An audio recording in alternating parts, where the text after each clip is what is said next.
खबर शामिल करेंगे ENN न्यूज़ नुमाइंदा अली हमजा की।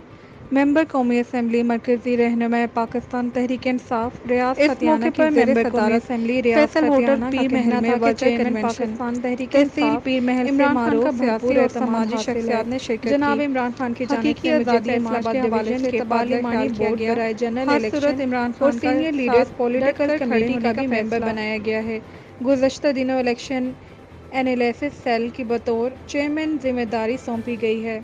इमरान खान के साथ फीसा पिलाई दीवार की तरह खड़े हैं। साम्राज्यी कुव्वतों से हकीकी आज़ादी के लिए सब अपना किरदार अदा करें। हल्का PP 123 में चंद अनासिर पाकिस्तान तहरीक इंसाफ का गिलाफ ओढ़े मुस्लिम लीग नून के एजेंडे पर काम कर रहे हैं। इनकी मुखालफत से मेरी ज़ात को कुछ फ़र्क नहीं पड़ता। तहसील पीर महल भर से दर्जनों ग्रुप्स मेरे साथ शमूलियत अख्तियार करने आ चुके हैं। मज़ीद दर्जनों ग्रुप्स में शमूलियत के लिए वक्त मांग रहे हैं। अवाम ऐसे अनासिर की बात पर कान धरने को तैयार नहीं है।